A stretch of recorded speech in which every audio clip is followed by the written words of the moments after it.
अभिमन्यु की पत्नी उत्तरा महल में झाड़ू लगा रही थी तो द्रौपदी उसके समीप गई और उसके सिर पर प्यार से हाथ फेरते हुए बोली, पुत्री, भविष्य में कभी तुम पर घोर से घोर विपत्ति भी आए तो कभी अपने किसी नाते रिश्तेदार की शरण में मत जाना, सीधे भगवान की शरण में जाना।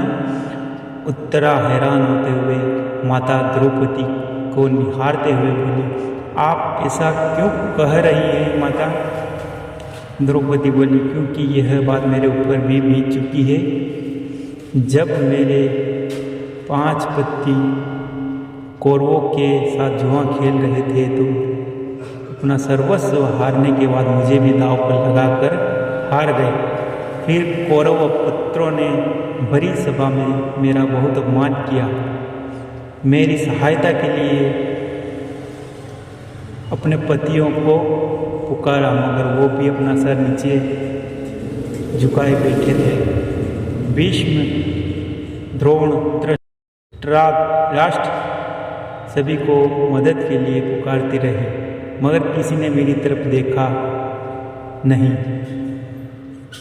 वह सभी आंखें झुकाए आंसू बहाते रहे। सबसे निराश होकर मैंने श्री कृष्ण को पुकारा, आपके सिवा मेरा और कोई नहीं है।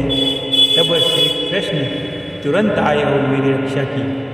जब द्रौपदी पर ऐसी विपत्ति आ रही थी तो द्वारिका में श्री कृष्ण बहुत विचलित हो रहे थे, क्योंकि उनकी सबसे प्रिय भक्त पर संकट आन पड़ा था।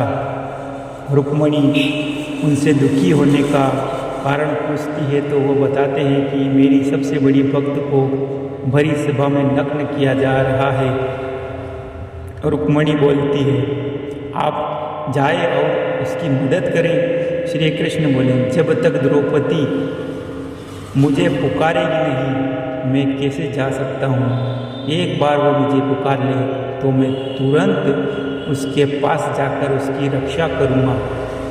तुम्हें याद होगा जब पांडवों ने राजसूय यज्ञ करवाया था तो शिशुपाल का वध करने के लिए मैंने अपनी उंगली पर चक्र धारण किया तो मेरी उससे उंगली कट गई थी। उस समय मेरी सभी पत्नियां वहीं थीं। कोई वैद्य को बुलाने भागी तो कोई औषधि लेने चली गई, मगर उस समय मेरी इस भक्त ने अपनी साड़ी का पल्लू फाड़ा और मेरी उंगली पर बांध दिया। आज उसी का ऋण मुझे चुकाना है, लेकिन जब तक वो मुझे पुकारेगी नहीं मैं नहीं जा सकता। अतः द्रौपदी ने जैसे ही भगवान कृष्ण को पुकारा, प्रभु तुरंत ही दौड़े चले गए। कहानी अच्छी लगी हो तो लाइक करें और चैनल को सब्सक्राइब करें। धन्यवाद।